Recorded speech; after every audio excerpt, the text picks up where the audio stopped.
इस इंडिया के सभी प्रेजेंट एंड फ्यूचर स्टार का मैं डॉक्टर संजय यादव, आपका एसवाई सर ईटूज इंडिया में बहुत बहुत स्वागत करता हूं। आज मैं एक नए एपिसोड, एक नए सीरीज के साथ आपके सामने प्रेजेंट हुआ हूं।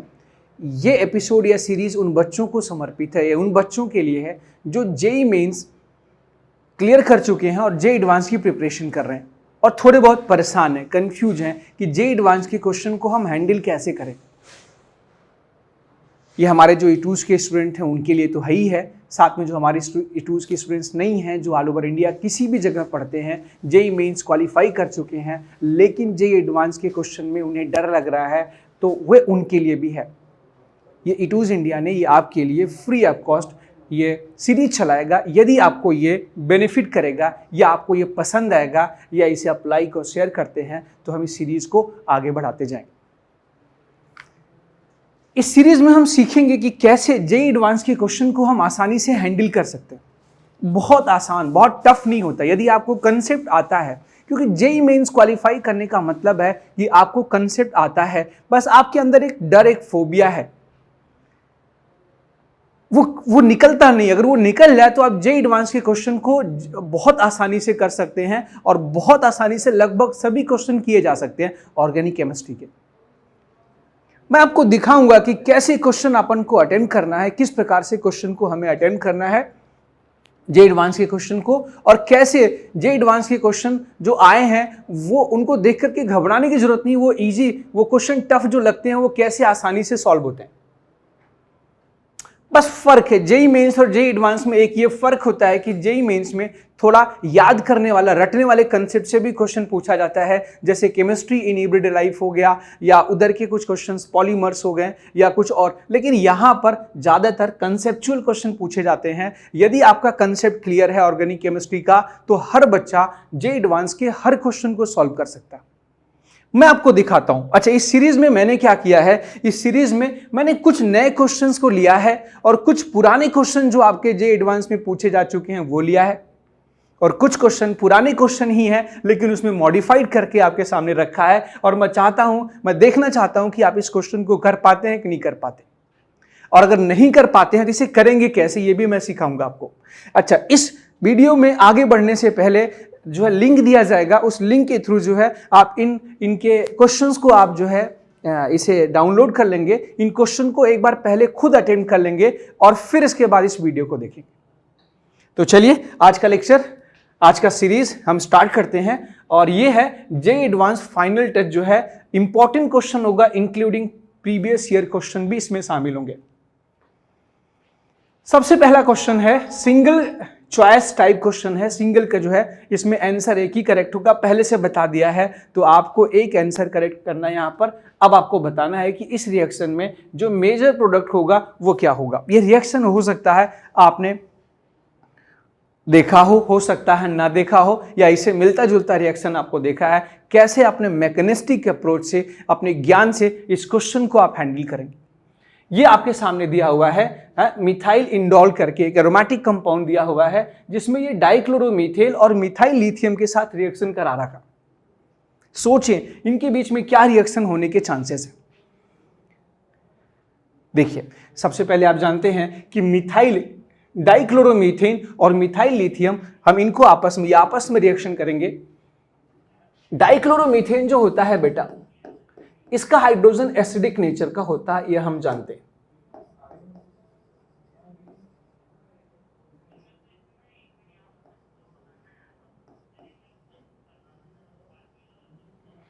मिथाइल लिथियम बेस का काम करता है। मिथाइल CH3-, ये बेस क्या करेगा, ये न्यूक्लियोफाइल भी होता है और बेस भी होता है, लेकिन ये बेसिक काम इसको ज़्यादा पसंद है, और ये अच्छा बेस और अच्छा न्यूक्लियोफाइल भी होता है। और यहाँ इस डाइक्लोरोमीथेन का जो ये कार्बन पर जुड़ा हुआ हाइड्रोजन एसिडिक है, क्योंकि अगर यहाँ से हाइड्रोजन निकला, अपना इलेक्ट्रॉन छोड़ के निकला, तो माइनस चार्ज जो होगा वो स्टेबलाइज होगा इस क्लोरीन के डी ऑर्बिटल की वजह से, बैक बॉन्डिंग की वजह से। तो याद रखना ये हाइड्रोजन एसिडिक नेचर का है। ये मिथाइल लिथियम पहले यहाँ से इस हाइड्रोजन को चुरा लेगा और बना देगा कार्बन आयन। ये 2 इलेक्ट्रॉन यहां पर आ जाएंगे, एक माइनस चार्ज और 2 क्लोरीन। जैसे कार्बन पर माइनस चार्ज आएगा, ये कार्बन पर उपस्थित जो क्लोरीन है ये इलेक्ट्रॉन खींचने में विश्वास रखते हैं, ये यहाँ से इलेक्ट्रॉन को खींच लेंगे, ये इलेक्ट्रॉन को खींच लेंगे, तुरंत बाहर निकल जाएंगे और यहाँ पर आ जाएगा पॉजिटिव चार्ज। पॉजिटिव चार्ज आते ही ये देखो क्या दिखेगा, यहाँ पर दिखेगा एक हाइड्रोजन, एक क्लोरीन, और लोन पेयर जो है माइनस चार्ज बॉन्ड का लोन पेयर तो रहेगा, ये प्लस माइनस की जगह जब प्लस आएगा ये न्यूट्रल हो जाएगा और ये बन जाएगा क्लोरोकार्बन।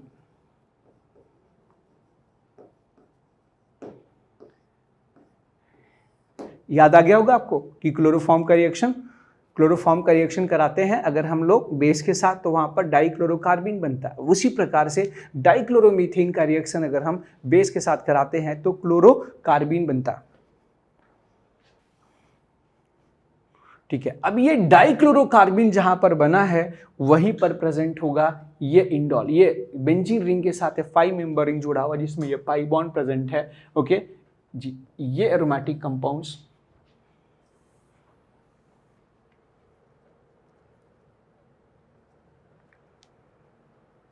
बेटा देखो कैसे क्वेश्चन को हम हैंडल करते हैं। अभी कुछ क्वेश्चन मीडियम आएंगे, कुछ टफ आएंगे, कुछ आसान आएंगे जी।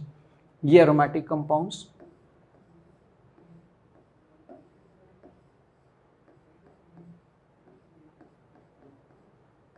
डाइक्लोरोकार्बन का अगर इसके साथ रिएक्शन होगा तो क्या बनेगा,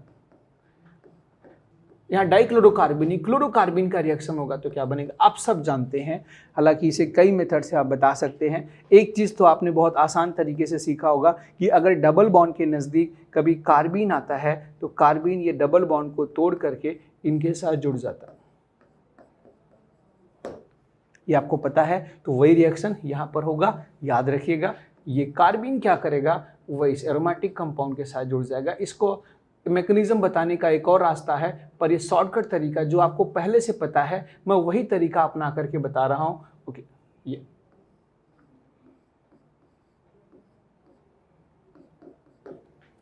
यहां पर ये 3 मेंबर का रिंग बन जाएगा, दिस वन Cl और यहां पर है CH3। अब ये 3 मेंबर के रिंग में हाईली स्ट्रेन होगा, यहाँ पर एक ही क्लोरीन होगा। ये 3 मेंबर के रिंग में हाईली क्या होगा, तनाव होगा और इसमें रीअरेंजमेंट होता है, ये आप सब जानते हैं किस प्रकार से होगा। याद रखिएगा, ये वाला बॉन्ड टूट के यहाँ पर आएगा और ये क्लोरीन यहाँ से बाहर निकल जाएगा और ये लोन पर आगे बढ़ के यहाँ पर बॉन्ड का फॉर्मेशन कर देगा। ओके, यहाँ पर ये बन जाए जी, ये बन जाएगा। और ध्यान से देखिएगा, इसके बाद यहाँ पर क्या मिलेगा आपको, ये बेंजीन, यहाँ नाइट्रोजन जुड़ा हुआ, यहाँ पर H डबल बॉन्ड, यहाँ पर याद रखिएगा यहाँ पर एक डबल बॉन्ड बना, यहाँ पर एक डबल बॉन्ड बनेगा। तो ये हुआ 1 एटम, ये हुआ 2 एटम, ये हुआ 3 एटम, 1-3 के बीच का बॉन्ड और ये कहलाएगा नाइट्रोजन 4 नंबर पे आ जाएगा। तो ये बेंजीन से जुड़ा हुआ जो फर्स्ट एटम है, यहाँ पर एक CH3 है, यहाँ पर एक डबल बॉन्ड बनेगा। ये इस प्रकार से ये बन जाएगा, यहाँ पर पॉजिटिव चार्ज और फिर यहाँ से ये H+ बाहर निकल जाएगा और इस H+ के बाहर निकलने के बाद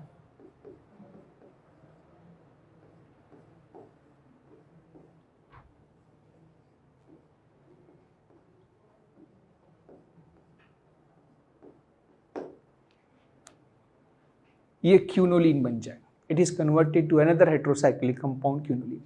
अब यहाँ पर एक और बात याद रखना, यहाँ पर डाइक्लोरो मैंने कार्बन लिख दिया है, यहाँ पर क्लोरोकार्बन होगा। अगर ये डाइक्लोरोकार्बन होता तो यहाँ पर ये हाइड्रोजन के स्थान पे एक क्लोरीन रहता।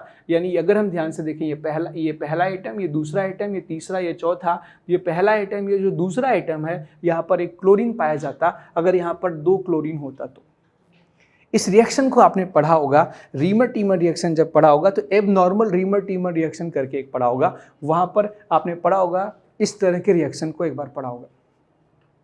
ये रीमर टीमर नहीं है, ये उसी से मिलता जुलता है, इसकी फीलिंग उसी के जैसे। ये मैंने रिवर्सिबल साइन यहां पर लगा दिया, रिवर्सिबल नहीं, ये ऐसे यहां पर ये CH3। हाँ, रिवर्स रिएक्शन में ये यहाँ पर आ सकता, लेकिन ये फॉरवर्ड इसी डायरेक्शन में वापस, ये इससे ये पीछे नहीं जाएगा। ये यहाँ पर H जुड़ सकता है पर इस रूप में कन्वर्ट हो सकता है, पर रिटर्न ये यहीं पर चलाएगा। कभी कभी क्या होता है, कुछ बच्चों के मन में होगा सर मिथाइल लिथियम बेस, अगर मिथाइल लिथियम के कुछ मॉलिक्यूल बच गए तो क्या होगा, वो मिथाइल लिथियम इससे भी तो रिएक्ट कर सकता है। ये मिथाइल लिथियम ये हाइड्रोजन एसिडिक होता है, बिल्कुल एकदम आपने सही कहा, ये एसिडिक हाइड्रोजन को मिथाइल लिथियम यहां से चुरा लेगा, और अगर इस एसिडिक हाइड्रोजन को चुरा लेगा तो यहां बन जाएगा CH4 के रूप में बाहर निकल जाएगा, बिल्कुल इस प्रकार से। क्या फर्क पड़ेगा?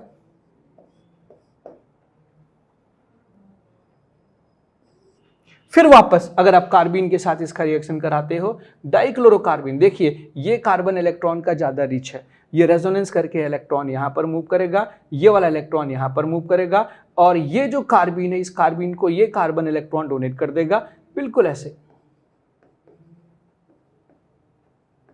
और फिर ये कार्बन पर माइनस चार्ज और वापस यहां पर पॉजिटिव चार्ज, ये आपस में इस प्रकार से जुड़ जाएंगे और यहां पर ये वापस बन जाएगा।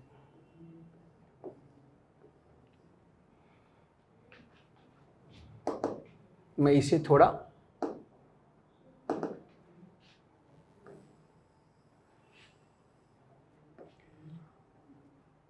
ये तो आपने बना ही लिया है।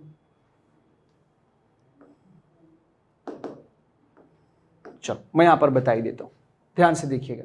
ये लोन पर इधर मूव करके हुए आएगा, क्योंकि अगर ओरली बताओ तो हो सकता है कुछ बच्चे नाराज हो सकते हैं, बोलेंगे सर पूरा नहीं बताया।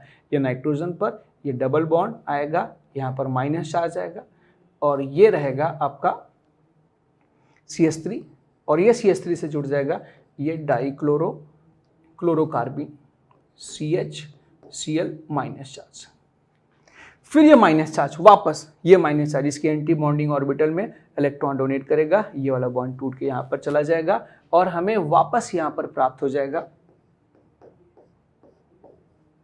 अगर इसने इस बेस के हाइड्रोजन को चुरा लिया तो भी यही बनेगा।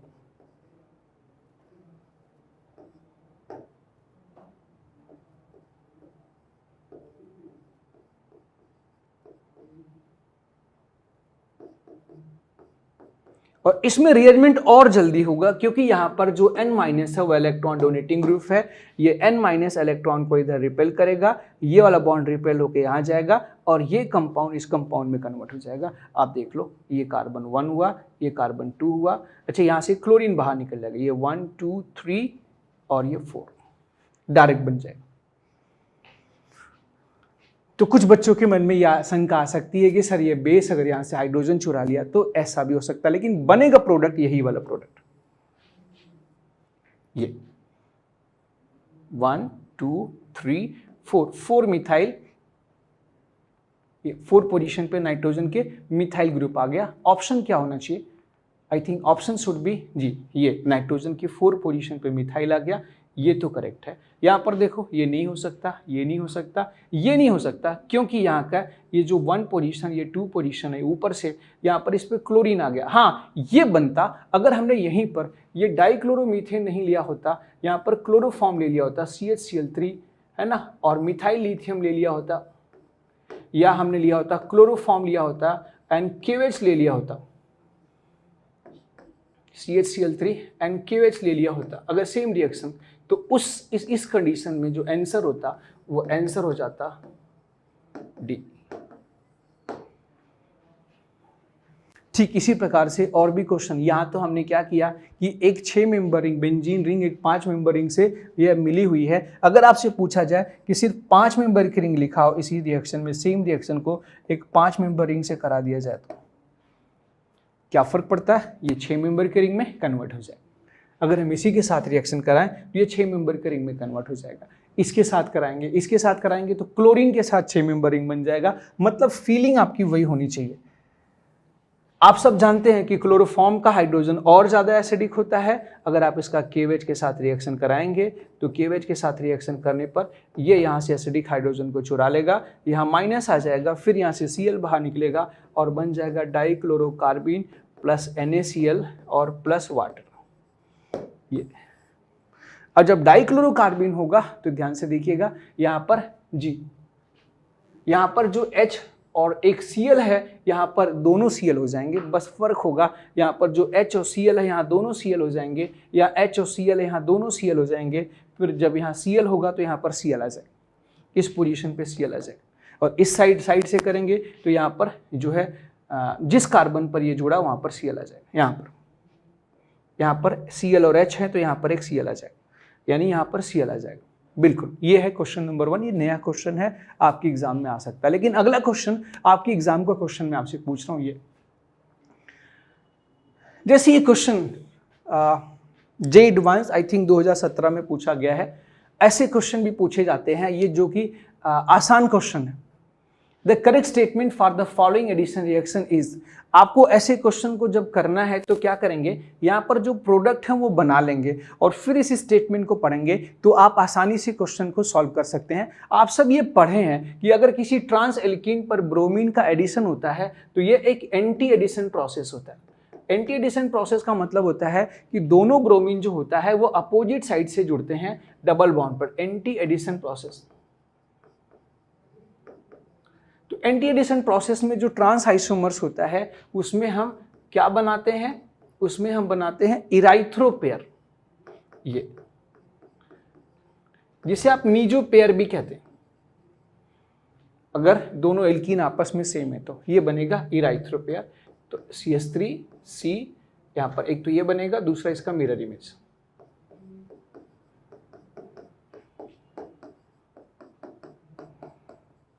जी, तो इसमें एक M होगा, ये पहले रिएक्शन में इसमें एक M होगा और एक N होगा और दोनों आपस में सेम है तो किसी एक को M बना दो, किसी एक को N बना दो, ये दोनों आपस में आइडेंटिकल। ये दोनों ऑप्टिकली इनएक्टिव कंपाउंड, और दो ऑप्टिकली इनएक्टिव कंपाउंड अगर मिरर इमेज होते हैं तो वो आइडेंटिकल होते हैं। यहाँ पर बात करें हम O और P की बात करें तो O और P के स्थान पे जब सिस एल्कीन पर एंटी एडिशन होता है तो थ्रियो पेयर बनता है, थ्रियो आइसोमर्स बनते हैं। ये ब्रोमीन क्या होता है, इसके थ्रियो कंडीशन पे थ्रियो पेयर, या जिसे आप लिखते हैं एक ट्रिक याद करते हैं, कार सिस पर एंटी एडिशन होता है। कार मतलब सिस पर एंटी एडिशन होने पर रेसमिक मिक्सचर का फॉर्मेशन होता है ना। या आप लिख सकते हैं सिस एंटी एडिशन पर थ्रियो पेयर बनता है, कैट। याद कर सकते हैं कि सिस एल्कीन पर X2 का एंटी एडिशन होता है, cis anti addition threo pair. Threo pair में क्या होगा, ये ब्रोमीन, अच्छा यहाँ पर Br2 लिखा है, मैंने गलती से यहाँ Cl लिख दिया है, तो आप चाहें तो यहाँ Br लिख सकते हैं, मुझे दिमाग में Cl था और यहाँ भी हमने Cl ही लिख रहा था, यहाँ पर Br होना चाहिए, यहाँ Br, ये बनेगा plus Br C CH3 H H H Br और ये CH3। ये दोनों ऑप्टिकली एक्टिव कंपाउंड्स हैं और दो ऑप्टिकली एक्टिव कंपाउंड अगर एक दूसरे के मिरर इमेज हो तो वह इनेंशियोमर पेयर कहलाते हैं। क्या कहलाते हैं, इनेंशियोमेरिक पेयर। और चूंकि दोनों की मात्रा बराबर बराबर बनेगी तो इसे हम रेसमिक मिक्सचर भी कह सकते हैं, इसे प्लस माइनस मिक्सचर भी कह सकते हैं, इसे डीएल मिक्सचर भी कह सकते हैं। तो आपने जो याद किया है, कार सिस पर एंटी एडिशन होने पर रेसमिक मिक्सचर बनता है, या आप लिख सकते हैं कैट, ये ज्यादा अच्छा वर्ड होता है जी। कैट मतलब सिस पर एंटी एडिशन होने पर थ्रियो पेयर बनता है। थ्रियो पेयर में क्या होते हैं, काइरल कार्बन पे दोनों ब्रोमीन अपोजिट हो जाते हैं।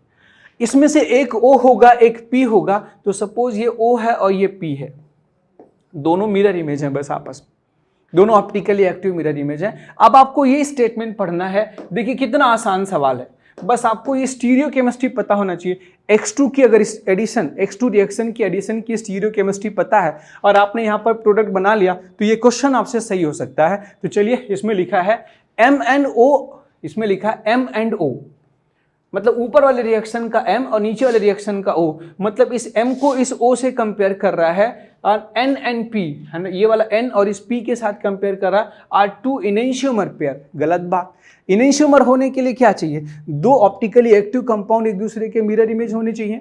ये ऊपर वाला ऑप्टिकली इनएक्टिव है, ये एक्टिव है, और ये मिरर इमेज भी नहीं है, ये आपस में इनेंशियोमर्स नहीं है, ये आपस में डायस्टीरियोमर्स है। तो ये वाला स्टेटमेंट गलत है, ये फॉल्स है।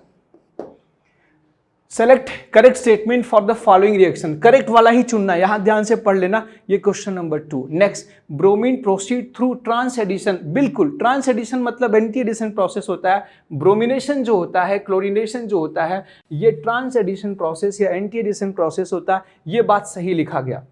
O and P are identical. अच्छा, O और P के बीच में ये O और P आपस में आइडेंटिकल होंगे? नहीं आइडेंटिकल होंगे, क्योंकि ये दोनों इनेंशियोमर्स हैं। एक लाइट को क्लॉकवाइज डायरेक्शन में घुमाएगा तो दूसरा एंटी क्लॉकवाइज डायरेक्शन में घुमाता होगा। इनेंशियोमर्स है, ये आपस में आइडेंटिकल नहीं है, तो ये वाला स्टेटमेंट भी गलत है। अच्छा, M एंड O अगर हम बात करें, ये M और O को आपस में कंपेयर करें, N एंड P इनको आपस में कंपेयर करें, ये डायस्टीरियोमर, बिल्कुल अभी भी मैंने बोला तो ये डायस्टीरियोमर होंगे, तो इसका आंसर होना चाहिए B and D। Answer should be B and D। अब ऐसे क्वेश्चन को आप करेंगे कैसे बेटा? आपने X2 का एडिशन पढ़ा है, आपको ये भी याद है कि एल्कीन पर जो X2 का एडिशन एंटी एडिशन प्रोसेस है। आप ये भी जानते हैं कि सिस एल्कीन जो होता है वो थ्रियो पेयर देता है, रेसमिक मिक्सचर देता है, और ट्रांस एल्कीन जो होता है वो इराइथ्रो पेयर देता है। अच्छा, अगर इसमें दोनों CH3 ग्रुप हैं, ऊपर और नीचे वाले ग्रुप आपस में सेम है, तो ये मीजो आइसोमर्स हो जाते हैं, इनको मीजो आइसोमर्स कहते हैं। लेकिन अगर ऊपर नीचे वाला ग्रुप अगर डिफरेंट है तब ये मीजो नहीं, तब ऊपर वाला भी इनेंशियोमर बनता। अगर यहाँ पर CH3 होता, यहाँ पर CH3 होता, तब तो यहाँ मीजो बनता। तो बच्चे अक्सर याद करते हैं टैम, transfer anti addition meso pair, ये हमेशा सत्य नहीं होता। तो आप यहाँ पर टैम मत याद करें, बल्कि आप याद कर सकते हैं ये कैट याद करेंगे तो सिस एंटी एडिशन पर थ्रियो पेयर बनता है, तो ट्रांसफर एंटी एडिशन पर इराइथ्रो पेयर बनेगा, ये याद करें। Trans anti addition erythro pair, erythro threo आप जानते हैं, बिल्कुल।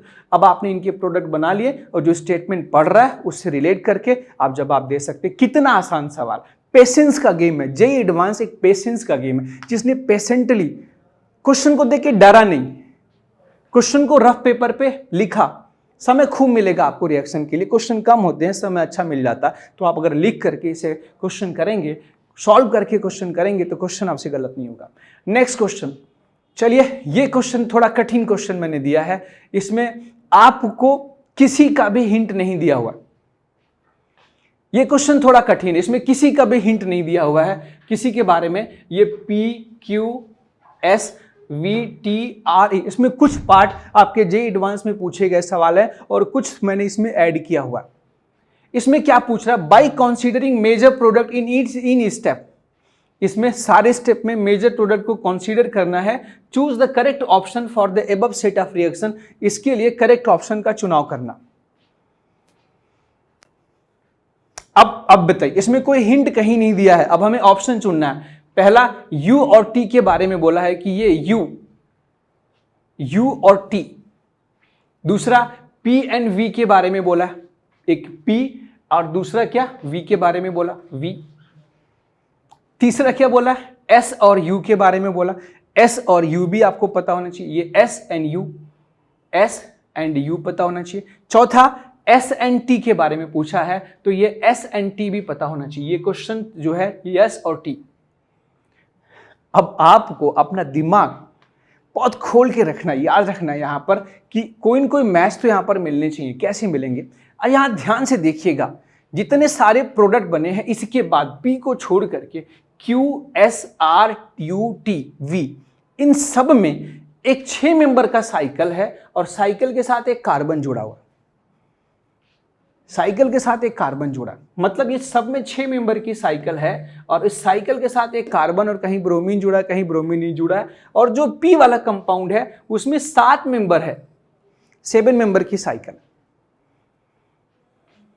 जी। अच्छा, याद रखिएगा इसमें और क्या, इसमें एक मिथाइल मैग्नीशियम ब्रोमाइड का रिएक्शन हो रहा है। तो मिथाइल मैग्नीशियम ब्रोमाइड के इस कार्बन पे जुड़ेंगे, तो अगर ये C4H10O का हमें पता हो जाए तो मिथाइल मैग्नीशियम ब्रोमाइड अगर इसके साथ रिएक्शन करेगा, उल्टा चलना पड़ेगा, तो इस पर रिएक्शन करके 7 कार्बन हो जाएंगे और इधर कहीं और कोई कार्बन नहीं जुड़ रहा है।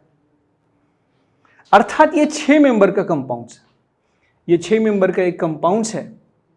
अब उस 6 मेंबर का कंपाउंड क्या हो सकता है? ध्यान से देखिएगा, इसका डिग्री ऑफ अनसैचुरेशन क्या आएगा? DU निकालेंगे, अगर आप इसका DU निकालेंगे तो 2 आएगा। अगर आप इसका डिग्री ऑफ अनसैचुरेशन निकालेंगे तो 2 आएगा। 2 से यह पता चलेगा कि यह एक साइक्लिक कंपाउंड है और उसमें ऑक्सीजन भी जुड़ा होना चाहिए डबल बॉन्ड के साथ। तो ऑक्सीजन भी डबल बॉन्ड के साथ जुड़ा होना चाहिए। देखो, अब देखो इसमें कुल कितने कार्बन हो गए? 1 2 3 4 5 6 कार्बन है। हाइड्रोजन कितने होने चाहिए, 1 2 3 4 5, 5 कार्बन, हर कार्बन पे 2 हाइड्रोजन, 10 हो गए और एक वो, ये मैच कर गया, अर्थात ये इसके यहाँ पाए जाने की पॉसिबिलिटी है। तो अगर आप इसको ये मान करके एक बार रिएक्शन करते हैं और ये सही मैच होता है तो आपका क्वेश्चन सही होगा। इस प्रकार से आप सोचेंगे। तो चलिए आप मुझे बताइए, मिथाइल मैग्नीशियम ब्रोमाइड का इसके साथ रिएक्शन होता है, तो मिथाइल मैग्नीशियम ब्रोमाइड अगर इस पर रिएक्शन करेगा तो एक बार करके देखते हैं हम लोग। यहाँ पर क्या बनेगा, यहाँ पर आ जाएगा O- और फिर ये मिथाइल और लास्ट में वाटर भी यूज कर देंगे तो O- की जगह पर यहाँ OH आ जाएगा, मतलब O- MgBr होता है सबसे पहले मिथाइल मैग्नीशियम ब्रोमाइड के रिएक्शन करने से, और फिर इसमें अगर वाटर से हाइड्रोलिसिस कर देंगे तो ये अल्कोहल बन जाएगा। अब इसे ये मान के चलते हैं कि ये हो सकता है, ओके, इसके अलावा और कोई रास्ता नजर नहीं आ रहा है, क्योंकि प्रोडक्ट में सभी में 6 मेंबर रिंग है, 5 मेंबर रिंग हम बना नहीं सकते। 6 मेंबर बनाएंगे तो 6 कार्बन यूज हो जाएंगे, ऑक्सीजन को भी जोड़ना है तो वो साइक्लोहेक्सेनोन होने के ही चांसेस। हमने प्रोडक्ट में जो सारे ऑप्शंस थे, प्रोडक्ट के जो सारे ऑप्शन थे, इसके बाद बने हुए सारे ऑप्शन थे QSRUT के आधार पे अंदाजा लगाया कि ये 6 मेंबर का कीटोन होगा। प्रोडक्ट के आधार पे हमने अंदाजा लगाया, ये अंदाजा हमारा प्रोडक्ट के आधार पे रहा। ओके, नेक्स्ट, अब हम इसका रिएक्शन जी बोल रहे हैं कि इस Q का रिएक्शन HCl के साथ कराएं, क्या होगा अगर हमने इसका रिएक्शन HCl, ये बन गया आपका, मान लिया ये Q का रिएक्शन अगर HCl के साथ कराते हैं तो HCl क्या करेगा, अल्कोहल का HCl के साथ रिएक्शन कराते हैं तो ये OH हट के यहाँ पर Cl आ सकता है, यहाँ पर कॉन्सेंट्रेट HCl लिया जाता है। आप अगर HCl लिखा है तो भी आप यहाँ पर यही रिएक्शन होगा, यानी यहाँ पर S के इसके बनने के चांसेस हैं। अगर ये वाला कंपाउंड है, ये यहाँ से स्टार्ट होता है, ये वाला कंपाउंड Q है तो S के इसके होने के चांसेस है। S बन गया। अब Q से स्टार्ट करें, Q से हमें क्या बनाना, R। अच्छा, आप याद रखिएगा इसमें लिखा 20% H3PO4, ये 2 बार लिखा गया है, एक ही चीज है कंप्यूटर पे, है ना, तो एक ही बात है। ये 360 केल्विन अर्थात इसे हीट कर रहे हैं। तो आप जब किसी कॉन्सेंट्रेट H2SO4 H3PO4 इनकी उपस्थिति में KHSO4 की उपस्थिति में किसी अल्कोहल को हीट करते हैं तो आप सब जानते हैं डिहाइड्रेशन रिएक्शन होता है, वाटर मॉलिक्यूल बाहर निकलता है। तो यहाँ से वाटर मॉलिक्यूल बाहर निकलेंगे, तो अगर आप Q से वाटर मॉलिक्यूल बाहर निकालते हैं, ये Q से वाटर वाले मॉलिक्यूल बाहर निकालते हैं तो R ये बन सकता है, यानी R इसके बनने के चांसेस हैं। अब अगर R का रिएक्शन हम HBr के साथ कराएं तो हम सब जानते हैं कि HBr का रिएक्शन अगर हम परऑक्साइड की उपस्थिति में कराते हैं, चाहे कोई सा भी परऑक्साइड हो, यहाँ तो लिख दिया है कि बेंजोइल परऑक्साइड, बेंजोइल का स्ट्रक्चर नहीं पता है तो भी आपको परऑक्साइड नाम से पता होना चाहिए कि HBr का रिएक्शन अगर हम एल्कीन के साथ कराते हैं परऑक्साइड की उपस्थिति में तो एंटी मार्कोनिकॉफ मेथड से HBr का एडिशन हो जाता है और H वहां जुड़ेगा जहां पर हाइड्रोजन कम है और Br वहां जुड़ेगा जहां हाइड्रोजन ज्यादा है। तो अगर इस पर एंटी मार्कोनिकॉफ एडिशन करेंगे तो यहां पर आपको जोड़ना चाहिए H, यहां पर जोड़ना चाहिए Br और ये बन जाएगा प्रोडक्ट, ये होना चाहिए U। हम चेक करेंगे अपने ऑप्शन मैच, अगर ये R है तो H2 क्या होना चाहिए, H2 से रिएक्शन अगर हम कराते हैं बेटा तो हाइड्रोजन और प्लेटिनम या निकिल जो होता है वो डबल बॉन्ड को रिड्यूस कर देता है और यहाँ पर मिथाइल साइक्लोहेक्सेन का फॉर्मेशन हो सकता है।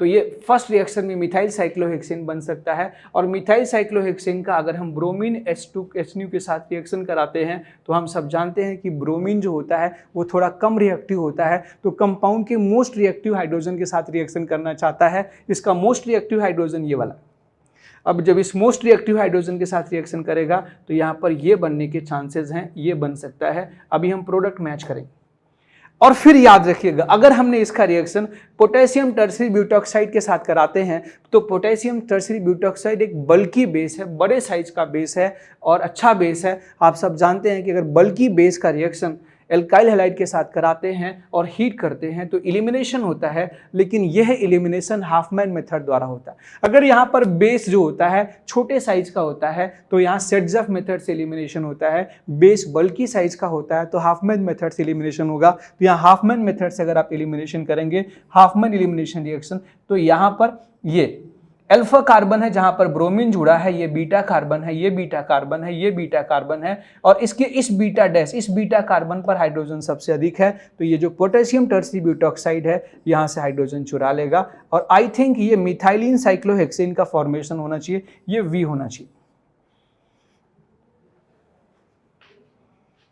अब हम इसे मैच करें, क्वेश्चंस को मैच करें। यहां पर देखिए ये बन गया आपका, ये हो गया टी, सभी के बारे में हमें पता चल चुका है। अभी एक चीज और बचा है यहां पर, ये क्या बनाएंगे, ये कैसे बनाएंगे, इसको हम उल्टा भी चल सकते हैं। पी का एक ही ऑप्शन दिया, पी के लिए एक ही ऑप्शन दिया, ये साइक्लोहेप्टीन। क्या साइक्लोहेप्टीन को हम पी माने तो क्या ये वाला प्रोडक्ट बन सकता है? बिल्कुल याद रखिएगा, जरा ध्यान से देखिएगा, साइक्लोहेप्टीन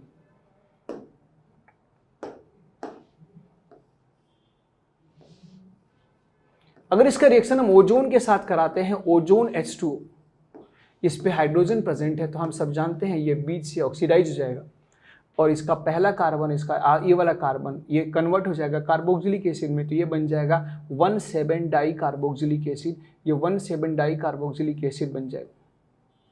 1 2 3 4 5 6 7 1,7 डाई कार्बोक्सिलिक एसिड। और आप सब जानते हैं 1,7 डाई कार्बोक्सिलिक एसिड को अगर हम हीट करते हैं, यहाँ पर लिखा हुआ है, ये सबसे पहले लिखा था रिएक्शन में, यहाँ पर ओजोन H2O, तो ये बनेगा।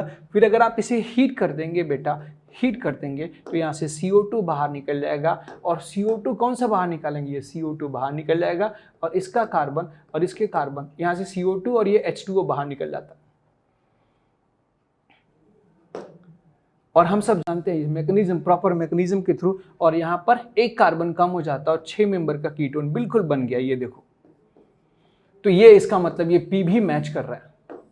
तो चलिए अब हम ऑप्शन को देखते हैं। सबसे पहले पूछा है कि यू और टी के बारे में, ए ऑप्शन में यू एंड टी ढूंढे, तो ए ऑप्शन यू ये है Br और टी ये, मतलब इस कंपाउंड का नाम होगा 1 ब्रोमो 2 मिथाइल साइक्लोहेक्सेन, और इसका नाम होगा 1 bromo 1 methyl cyclohexane. You and T, ये 1 ब्रोमो 2 मिथाइल साइक्लोहेक्सेन, ये 1 ब्रोमो 1 मिथाइल साइक्लोहेक्सेन, दोनों आपस में पोजीशन आइसोमर्स हैं। ओके, तो ये वाला आंसर करेक्ट है, बिल्कुल करेक्ट है। ये 1 ब्रोमो 2 मिथाइल साइक्लोहेक्सेन, ये 1 ब्रोमो 1 मिथाइल साइक्लोहेक्सेन, ये ऑप्शन करेक्ट है। क्या बी मैच करता? बी का पी तो मैच करता है। क्या वी भी मैच करता? वी का नाम है मिथाइलिन साइक्लोहेक्सेन, इसका वी देखिए मिथाइलिन साइक्लोहेक्सेन है, इसका वी भी मैच कर रहा है। नेक्स्ट, एस क्या मैच करता है नहीं करता? हम एस को देख के चले, चल एस, एस पीछे एस लिखा हुआ, एस कहां है? ये एस, एस लिखा हुआ, ये 1 ब्रोमो 1 मिथाइल साइक्लोहेक्सेन, ये S, 1 bromo 1 methyl cyclohexane. You के बारे में क्या लिखा है? यू 2 बार, अच्छा यू, ये तो यू तो मैच कर रहा है, ये भी मैच कर रहा है, सी भी मैच कर रहा है। What about D? D match कर रहा है कि नहीं कर रहा? देखिए डी में यहां पर डबल बॉन्ड प्रेजेंट है, एस, अच्छा एस को अगर आपने यहां मैच करा दिया तो एस तो यहां मैच नहीं होगा, मतलब या तो ये सी करेक्ट होगा या तो डी करेक्ट होगा, दोनों तो करेक्ट हो नहीं सकता, इसलिए ये डी इनकरेक्ट है। तो ऐसे सवाल, इसका जवाब होगा आंसर ए बी सी। अब कुछ बच्चे इस क्वेश्चन को देख के छोड़ दिए होंगे, बोलेंगे सर इसके बारे में कुछ हिंट ही नहीं दिया है, तो हम क्या समझें? हिंट कहां से मिला? हमने जब Q S R T U इनको देखा, Q S R T U इनको देखा, तो सभी में ये 6 मेंबर की रिंग दिखे और एक मिथाइल दिखा, और हमें यहां साफ साफ दिख रहा है ये एक मिथाइल जुड़ेगा, अर्थात ये 6 मेंबर का रिंग है और उसमें कीटोन प्रेजेंट है। अंदाजा लग जाएगा, फिर उसको कीटोन मान करके रिएक्शन को करेंगे तो रिएक्शन आपका कंप्लीट हो जाएगा। ओके नेक्स्ट, अगला क्वेश्चन इंटीजर का, थोड़ा कठिन क्वेश्चन है, इसको कठिन नहीं, ये आसान क्वेश्चन है। ये देख करके कठिन लग रहा है, ये देख करके कठिन लग रहा है, लेकिन है बहुत आसान। इस रिएजन को देख के हम डर जाते हैं, हम छोड़ देते हैं। इस रिएजन को देख के डरने की जरूरत नहीं है, आप स्टेप बाय स्टेप काम करो, क्वेश्चन देखिए कैसे सही होगा। रिएजन को देखो, एक एक स्टेप आगे बढ़ो, पढ़ो। आपने क्या पढ़ा? एल्काइन C2H4 के बारे में आपने पढ़ा होगा। ये अगर हम इसका reaction red hot iron tube से कभी रिएक्शन कराते हैं, यहीं पर हम देखते हैं, रेड हॉट आयरन ट्यूब से फर्स्ट रिएजेंट से रिएक्शन कराते हैं तो ये बेंजीन में कन्वर्ट होता है, ये हम सब जानते हैं, ये हम सब ने पता, ये हाइड्रोकार्बन में भी पढ़ा है और एरोमेटिक कंपाउंड बेंजीन के फॉर्मेशन में भी पढ़ा है। इसमें 3 मॉलिक्यूल खर्च होंगे, इसका एक मॉलिक्यूल बनता है रेड हॉट आयरन ट्यूब। फिर concentrate H2SO4 HNO3 60 degree Celsius पर आपने पढ़ा है कि बेंजीन का reaction mix acid concentrate H2SO4 HNO3 से कराते हैं तो रिएक्शन कहलाता है नाइट्रेशन। ये हुआ नाइट्रेशन रिएक्शन। आप रिएक्शन को देखो और बढ़ते जाओ। फिर नाइट्रोबेंजीन बनने के बाद फिर आपने ये भी पढ़ा है कि नाइट्रोबेंजीन का रिएक्शन अगर हम SnHCl के साथ कराते हैं, जो थर्ड में लिखा गया है, SnHCl NO2 को रिड्यूस कर देता है NH2 में, ये हम सब जानते हैं बेटा। फिर NH2 1 डिग्री अमाइन जो प्रेजेंट होता है उसका रिएक्शन 1 डिग्री अमाइन, देखो ये बेंजीन का इलेक्ट्रोफिलिक रिएक्शन है, ये हाइड्रोकार्बन से बेंजीन बनाने का तरीका है, ये बेंजीन का थर्ड नाइट्रो ग्रुप का रिडक्शन है। इसे आपने एमाइन चैप्टर में पढ़ा है, इसे एरोमेटिक कंपाउंड हाइड्रोकार्बन में पढ़ा है, ये भी हाइड्रोकार्बन में आपने पढ़ा है। नेक्स्ट ये एरोमेटिक चैप्टर में पढ़ा है। इसका रिएक्शन अगर हम करा दें Br2 एक्सेस से तो आपने पढ़ा चाहे फिनॉल हो चाहे ब्रोमीन हो, अगर उसका रिएक्शन Br2 एक्सेस और वाटर से कराते हैं तो इसके दोनों ऑर्थो और पैरा पोजीशन पे ब्रोमीन आ जाता है और ये रिएक्शन बार बार पूछा जाता है। ओके, यहाँ पर बन जाता है ट्राइब्रोमो एनिलीन।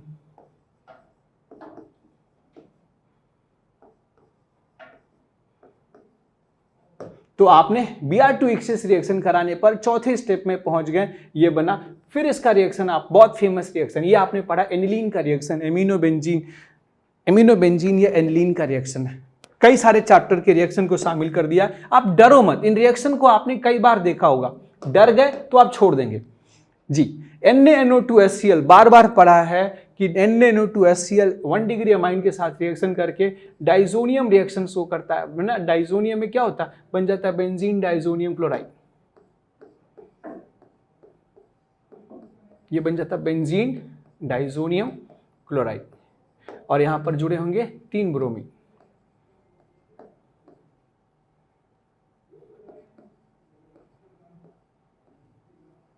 फिर वापस याद रखिएगा अगेन, फिर हमें इसका रिएक्शन किसके साथ कराना है बेटा, ये Cl माइनस आयनिक बॉन्ड से जुड़ा होता है। फिर CuCN, इसको बोलते हैं सैंडमियर रिएक्शन। CuCN या HCN के साथ इसका रिएक्शन कराते हैं तो नाइट्रो ग्रुप रिप्लेस हो जाता है और ये बन जाता है साइनोबेंजीन। अच्छा, बेंजीन पर साइनो ग्रुप लाने का एक सैंडमियर रिएक्शन ही सबसे बेहतरीन रिएक्शन है, ये बहुत इंपॉर्टेंट रिएक्शन। इसके बाद की कहानी आपने पढ़ा है। इसके बाद की कहानी क्या है कि अगर हम इसका रिएक्शन वाटर से कराते हैं, H3O+ वाटर और H+ से कराते हैं तो याद रखिएगा हल्का सा हीट करते हैं तो साइनाइड ग्रुप कार्बोक्सिलिक ग्रुप में कन्वर्ट हो जाता है तो ये बन जाता है कार्बोक्सिलिक ग्रुप। ये रिएक्शन आपने पढ़ा है। अब देखो ये सारे रिएक्शन आपने पढ़ा, सिर्फ एग्जामिनर ने क्या किया, कई सारे रिएक्शन के जो है लिख दिया, हो गया। फिर इसके बाद आपने SOCl2 और pyridine का फेमस रिएक्शन पढ़ा है, ये OH को रिप्लेस करके यहाँ पे Cl आ देगा तो यहाँ पर जो कंपाउंड P बन जाएगा वो ये बन जाएगा, I think its compound P, ये रहा कंपाउंड P। यहाँ पर ब्रोमीन, यहाँ पर ब्रोमीन, यहाँ पर ब्रोमीन, IUPAC नेम होगा इसका 2,4,6 ट्राइब्रोमो बेंजोइल क्लोराइड। ठीक है, नेक्स्ट अब इसके बारे में, अब हम इसका रिएक्शन, अब इस रिएक्शन को चले, इस रिएक्शन को हम जल्दी जल्दी कंप्लीट कर लेते हैं। इस रिएक्शन को भी हम कंप्लीट कर लें। यहाँ पर N-हेक्सेन का रिएक्शन Cr2Al2O3 के साथ कराते हैं तो हम सब जानते हैं कि क्रोमिल क्लोराइड हो, MO2O3 हो, Cr2O3 हो, हीट करने पर N-हेक्सेन बेंजीन में कन्वर्ट हो जाता है। ये भी हाइड्रोकार्बन के एल्केन का रिएक्शन है। ओलियम से रिएक्शन कराते हैं तो ओलियम क्या होता है, H2SO4 + SO3 का मिक्सचर होता है। ओलियम से रिएक्शन कराने पर ये पहला स्टेप हुआ। ओलियम क्या हुआ, सल्फोनेशन करता है तो ये बन जाएगा बेंजीन सल्फोनिक एसिड। और बेंजीन सल्फोनिक एसिड का रिएक्शन NaOH के साथ कराते हैं, हीट करते हैं तो वो NaOH क्या करता है, SO3H को यहाँ से रिप्लेस कर देता है और ये बना देता है सोडियम फिनॉक्साइड। सोडियम फिनॉक्साइड है, पहले OH आता है फिर बेस यहाँ से हाइड्रोजन को चुरा लेता है। फिर इसके बाद में इसका H+ से रिएक्शन कराते हैं, H+ से रिएक्शन कराते हैं तो बन जाता है फिनॉल। और फिनॉल का रिएक्शन अगर हम कराते हैं ब्रोमीन CH2 कार्बन डाइसल्फाइड जो नॉन पोलर सॉल्वेंट है, ब्रोमीन का रिएक्शन अगर वाटर की उपस्थिति में कराते हैं तो फिनॉल के ऑर्थो और पैरा तीनों पोजीशन पे ब्रोमीन आ जाता है। लेकिन अगर ब्रोमीन का रिएक्शन हम कराते हैं CS2 कार्बन डाइसल्फाइड या क्लोरोफॉर्म की उपस्थिति में, NCRT का रिएक्शन लिखा हुआ है, तो इसका एक बार ब्रोमिनेशन होता है और ये बन जाता है पैरा ब्रोमोफिनॉल।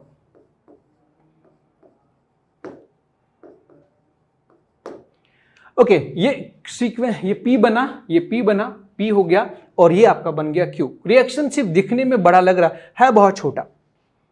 कहां गया पेन?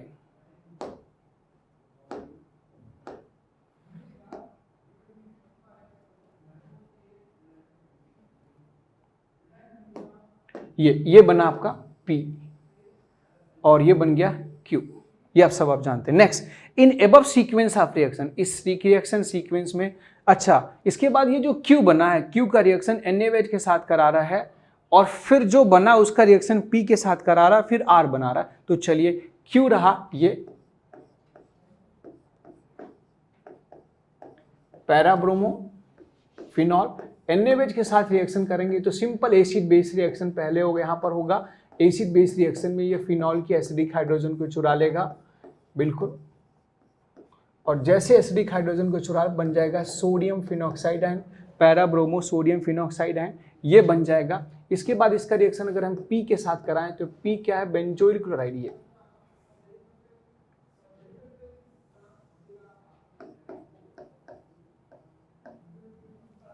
ये इसमें कुछ हमने जोड़ा है और कुछ आपके एग्जाम का ही क्वेश्चन लिया है। मैं बस बताना चाहता हूं कि क्वेश्चन में डरने की जरूरत नहीं बेटा, क्वेश्चन में समय आराम होता है, आप आराम से रफ पेपर पे इन रिएक्शन को पूरा करके आप बना सकते हैं। बिल्कुल जानते हैं ये एक न्यूक्लियोफाइल का काम करेगा। ये न्यूक्लियोफाइल इसके कार्बोनिल कार्बन पर अटैक करके यहाँ से Cl को रिप्लेस कर देगा by SNA mechanism. SNA nucleophilic substitution by addition elimination reaction या मैकेनिज्म, ठीक है। और ये ऑक्सीजन यहाँ पर जुड़ जाएगा और हमें जो प्रोडक्ट बनेगा वो ये बन जाएगा।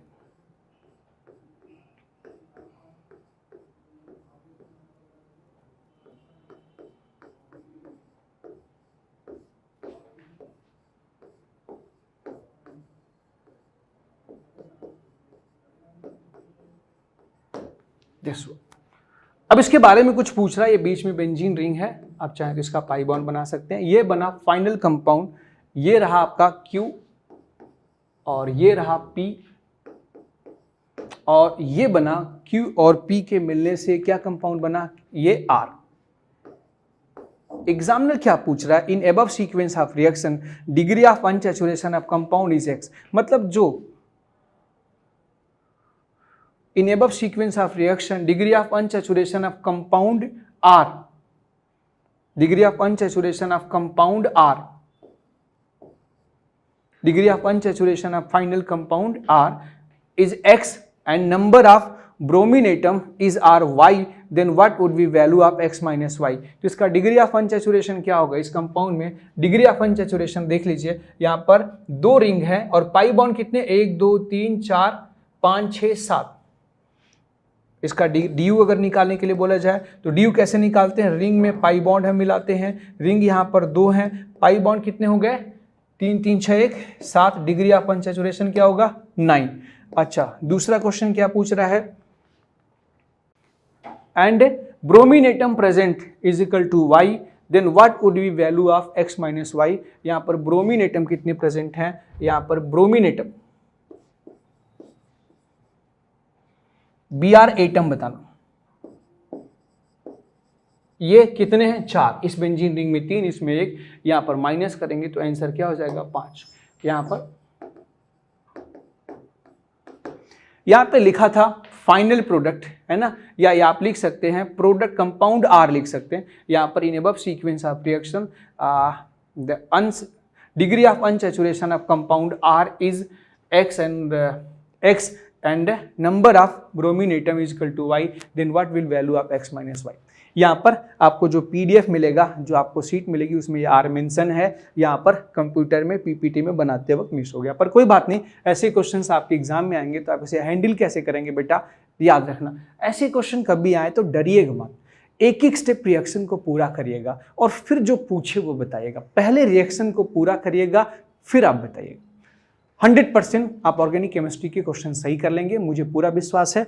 यदि आपको ये पसंद आएगा या आपके लिए बेनिफिटेड होगा या इससे आपको फ़ायदा हो रहा होगा तो हम इस सीरीज़ को और आगे बढ़ाएंगे। हमें कैसे पता चलेगा कि यदि आप इसे लाइक करते हैं, शेयर करते हैं, कमेंट करते हैं कि सर हमें और चाहिए, और डिमांड है, तो हम इस पर ये सीरीज़ को आगे बढ़ाते रहेंगे। चलिए अपनी फैमिली का ध्यान दें। Thank you so much to all of you.